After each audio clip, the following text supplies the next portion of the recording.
Assalamualaikum warahmatullahi wabarakatuh. Berjumpa kembali di channel Perawat Online. Pada kesempatan kali ini kita akan membahas mengenai latihan soal uji kompetensi perawat baik itu yang D3 maupun yang NES. Nah, lebih spesifiknya di kesempatan video kali ini kita akan membahas mengenai soal keperawatan medikal bedah. Sebelum kita langsung masuk ke pembahasan soal, bagi teman-teman yang baru menemukan channel ini, jangan lupa klik subscribe dan aktifkan loncengnya supaya teman-teman selalu update video terbaru dari channel Perawat Online.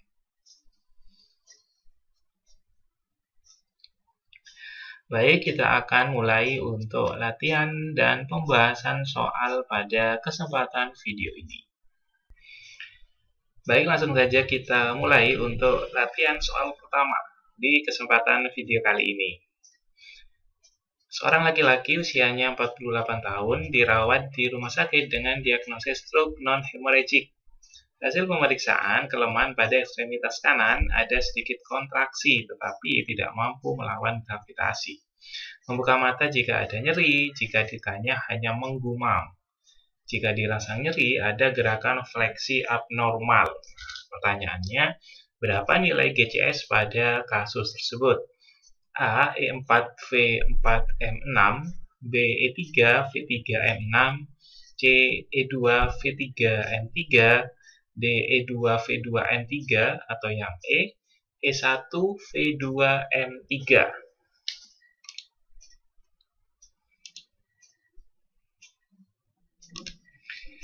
Nah, jadi di soal pertama ini berkaitan dengan interpretasi GCS ya. Jadi ada 3 komponen, ada E, I, ada V, verbal, dan yang M adalah motorik. Nah, jadi kita pahami dari ketiga komponen tersebut, baru nanti kita bisa menyimpulkan, nah, kira-kira berapa sih skor GCS pada pasien ini. Oke, nah sekarang coba kita langsung pembahasannya ya teman-teman. Jadi di kasus ini sudah jelas ya. Jadi yang perlu kita garis bawahi adalah kita lihat hasil pemeriksaan GCS-nya. Nah, di sini disebutkan.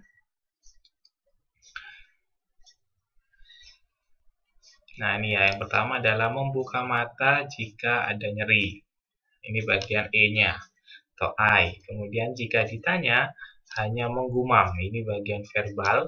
Kemudian yang motorik adalah jika dirangsang nyeri ada gerakan fleksi abnormal ya, ada fleksi abnormal. Nah, jadi langsung saja kita lihat ya. Jadi pembahasannya adalah yang E, karena membuka mata jika ada nyeri maka E-nya adalah skornya 2.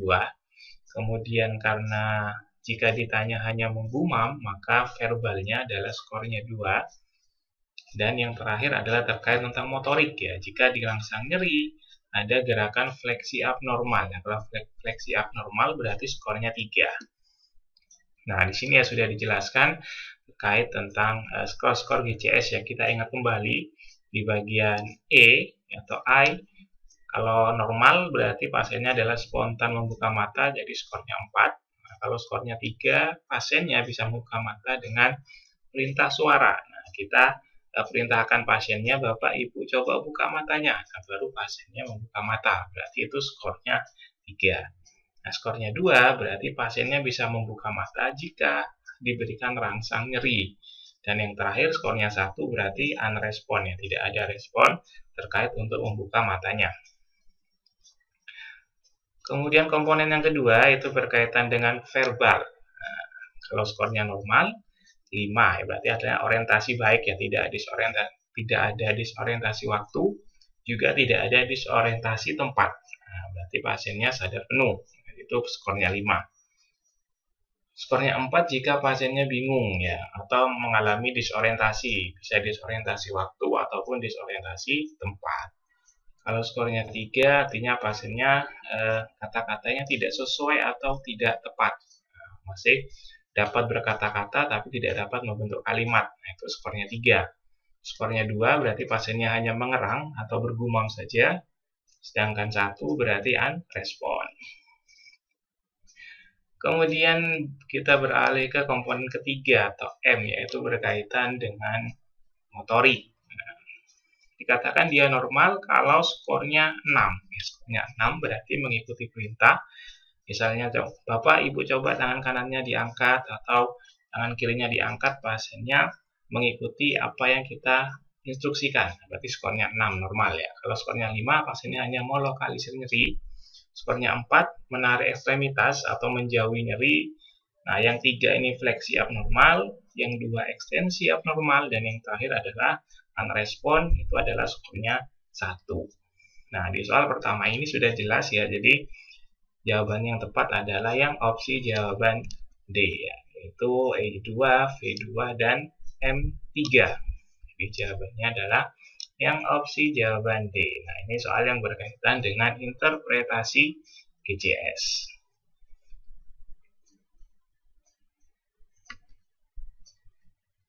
Kita lanjutkan ke soal yang kedua. Seorang perempuan di sini usianya 36 tahun, dirawat di bangsal bedah dengan terpasang balutan luka di bagian kaki pasien. Perawat melihat balutan luka itu tampak basah, meletus, dan berbau. Nah, maka perawat bergegas memakai enscool. Apakah tindakan yang tepat dilakukan oleh perawat selanjutnya? Nah, opsi jawaban A, mengkaji kondisi luka, B, menambah balutan luka, C, melepaskan balutan luka, D, membersihkan luka yang dibalut, atau yang E, membersihkan kulit sekitar balutan yang basah. Soal kedua berkaitan dengan soal SOP. Nah, jadi kalau ada soal SOP, maka teman-teman jangan sampai ada langkah yang tertinggal ya, atau ada langkah yang terlewati. Nah, jadi harus step by step ya, sesuai SOP yang sudah ditetapkan.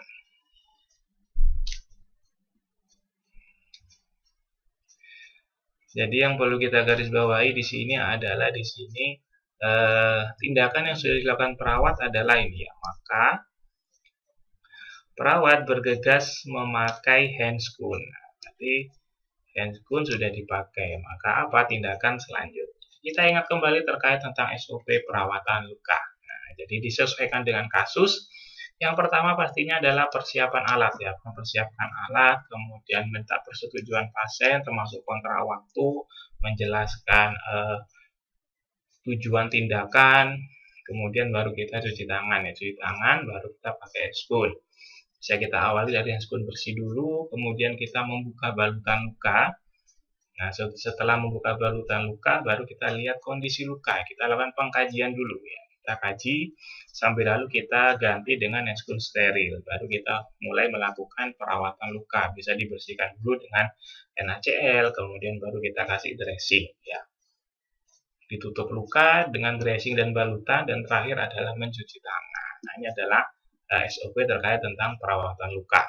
Nah, jadi sudah jelas ya, maka jawabannya setelah perawat memakai handscoon, maka yang dilakukan adalah melepaskan balutan luka dulu. Nah, karena di sini dijelaskan kalau lukanya ada tampak basah, meletus dan berbau, maka kemungkinan terjadi infeksi. Nah, maka harus kita lakukan perawatan luka supaya infeksinya tidak semakin menyebar ya. Jadi jawaban yang tepat adalah yang pilihan jawaban C, itu adalah melepaskan balutan luka.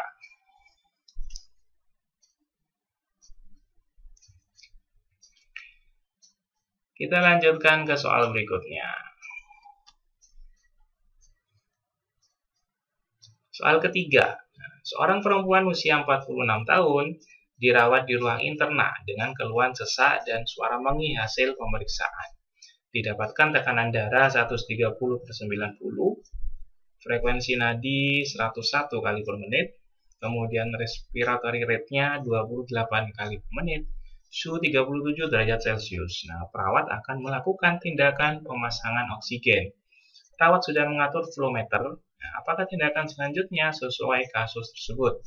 A. Observasi, B. Mengecek aliran oksigen, C. Mengkaji pola dan suara nafas, D. Memasangkan ke hidung pasien, atau E. Memposisikan pasien semi-volar. Soal ketiga masih berkaitan juga dengan SOP. Nah, kalau di soal ketiga ini berkaitan dengan pemasangan oksigen. Nah, di soal tidak disebutkan ya apakah yang dipasang nasal kanul, simpel mas, intinya adalah terkait tentang pemasangan oksigen. Oke, jadi kita ingat kembali ya SOP bagaimana kita sebagai perawat dalam memberikan terapi oksigen kepada pasien.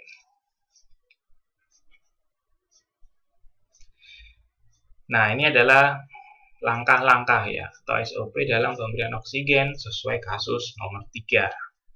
Yang pertama tentunya pasti persiapan alat, ya, kemudian minta persetujuan pasien, menjelaskan tindakan, manfaatnya apa, tujuannya apa, kemudian kalau pasiennya oke, sudah setuju, langsung saja kita cuci tangan, kemudian posisikan pasien semivolar, kalau bila tidak ada kontraindikasi. Nah, misalnya kalau pada pasien-pasien dengan cedera servikal, maka posisinya harus inline ya, jadi tidak boleh semivolar. Tapi kalau pasien itu tidak ada kontraindikasi, maka sebaiknya dilakukan posisi semivolar ya, supaya untuk meningkatkan ekspansi paru. Sehingga oksigen yang masuk bisa lebih optimal nantinya. Nah, setelah memposisikan semivolar, baru kemudian yang kelima adalah mengatur flow meter. Nah, berapa LPM, misal kalau nasal kanul bisa 2-3 LPM, kalau simple mas misalnya bisa 5 atau 6 liter per menit, kemudian ada NRN dan sebagainya. Jadi disesuaikan dengan jenis oksigen yang kita pakai. Setelah mengatur flow meter, maka kita cek aliran oksigen ya, apakah oksigen itu benar sudah keluar atau tidak, sudah mengalir atau tidak. Nah, baru langkah selanjutnya adalah memasang oksigen ke pasien, bisa nasal kanul, simple mas, dan sesuai indikasi. Lalu observasi kondisi pasien setelah pemberian oksigen. Lalu yang terakhir adalah cuci tangan. Nah, jadi dari SOP yang sudah dijelaskan ini, maka bisa kita simpulkan ya, maka jawaban pada soal nomor 3 adalah yang opsi jawaban C ya. Yaitu adalah mengecek aliran oksigen. Sorry ya, ini typo, harusnya adalah yang B ya, mengecek aliran oksigen. Nah, ini pilihan jawaban B.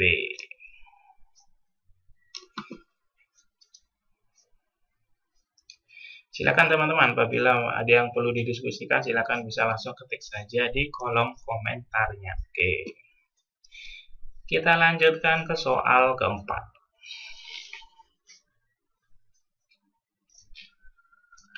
Seorang laki-laki usia 38 tahun di sini, diagnosis hepatitis, dirawat di rumah sakit dengan keluhan mual sejak 4 hari yang lalu.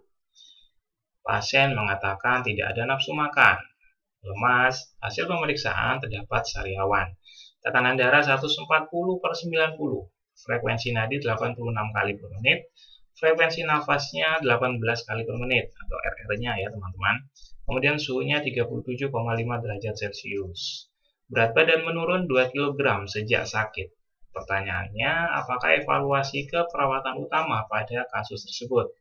A. Tingkat nyerinya menurun, B. Status cairannya membaik, C. Status nutrisi membaik, D. Termoregulasinya membaik, atau E. Toleransi aktivitas meningkat. Nah, di soal keempat ini, pertanyaannya atau jenis soalnya adalah yang berkaitan dengan evaluasi keperawatan. Nah, sebelum kita masuk ke evaluasi keperawatan, maka kita tentukan dulu ya masalah atau diagnosis keperawatan yang terjadi pada pasien ini. Nah, kalau kita sudah bisa menentukan masalahnya, kita sudah bisa menentukan diagnosis keperawatannya, baru nanti kita bisa mengevaluasi ya. Jadi antara evaluasi perawatan dan diagnosis keperawatannya harus match ya, harus matching, jangan berbeda. Nah, kita kembali ke soal nomor 4 ini. Di sini disebutkan kalau keluhannya adalah mual sejak 4 hari yang lalu. Nah, ya, jadi keluhannya pasiennya mual sejak 4 hari yang lalu. Kemudian dari pasien juga mengatakan kalau pasiennya tidak nafsu makan, terjadi penurunan nafsu makan dan kondisinya lemas. Kemudian kita cari data kuncinya, tekanan darahnya mulai meningkat ya, kemudian frekuensi nadinya masih dalam batas normal, RR-nya juga dalam batas normal. Nah, tetapi di sini disebutkan kalau berat badannya menurun 2 kg. Nah, maka pada pasien ini terjadi penurunan berat badan. Nah, berdasarkan keluhan dan kata kunci ini, maka bisa kita simpulkan masalahnya adalah berkaitan dengan nutrisi, yaitu adalah defisit nutrisi. Nah, kalau sudah bisa kita cari, kita bisa simpulkan masalah perawatannya, maka kita cari evaluasi perawatan yang match, yang berkaitan dengan masalah keperawatan ini. Nah, jadi sudah jelas jawabannya adalah yang opsi jawaban C, yaitu adalah status nutrisinya membaik ya, karena berkaitan dengan masalah keperawatan defisit nutrisi.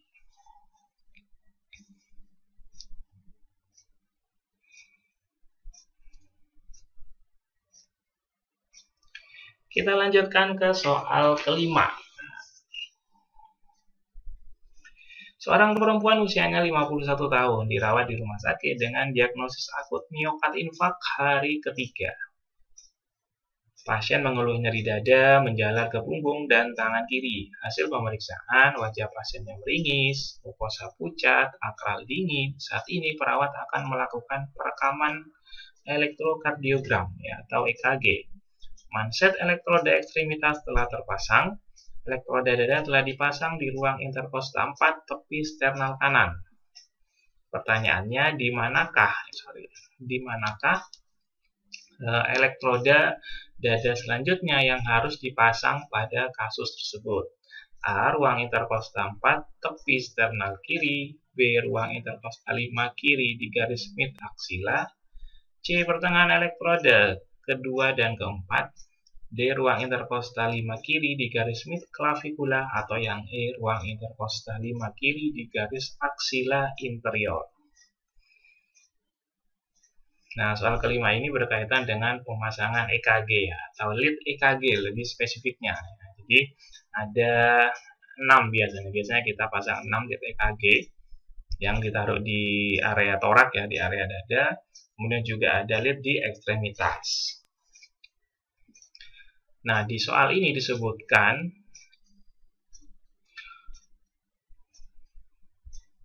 kalau yang manset elektroda ekstremitas sudah terpasang. Nah, berarti yang berkaitan dengan yang ada di tubuh pasien ya, atau di dada atau di bagian torak yang sudah adalah elektroda dada telah dipasang di ruang interkosta 4 tepi sternal kanan. Nah, berarti perawatnya baru memasang ini. Kira-kira selanjutnya dipasang di daerah mana? Kalau bisa berurutan ya, misalnya ada V1, V2, V3, V4, V5, V6. Nah, kita urutkan. Berarti kita cari dulu. Nah, ruang interkosta 4 tepi sternal kanan itu adalah yang V berapa? Oke, ini ya. Jadi V1 adalah ruang interkosta 4 tepi sternal kanan. Nah, jadi perawat ini masih berada pada V1. Nah, maka langkah selanjutnya adalah yang V2. Nah, yang bagian V2 ini yaitu adalah ruang interkosta 4 tepi sternal kiri. Nah, yang V3 ada pertengahan elektroda kedua dan keempat. Kemudian di V4 itu adalah ruang interkosta 5 kiri di garis mid clavikula. Yang V5 ruang interkosta 5 kiri di garis aksila anterior, dan yang terakhir yang di V6 adalah ruang interkosta 5 di garis mid aksila. Kalau kita lihat gambarnya seperti ini. Nah, jadi pada kasus ini, soal kelima perawat masih berada di V1 ini. Jadi langkah selanjutnya adalah kita pasang yang V2, yaitu adalah yang mana? Jadi opsi yang tepat adalah yang opsi jawaban A tadi, adalah ruang ICS 4 PD sternal kiri. Nah, ya, jadi jawabannya adalah yang opsi jawaban A. Baik, kita sudah sampai di penghujung video pada kesempatan kali ini. Semoga beberapa latihan soal tadi bisa menambah amunisi kita dalam mempersiapkan uji kompetensi perawat. Baik, terima kasih. Saya akhiri. Semangat kompeten teman-teman. Yakin pasti kompeten pada UKOM periode ini. Assalamualaikum warahmatullahi wabarakatuh.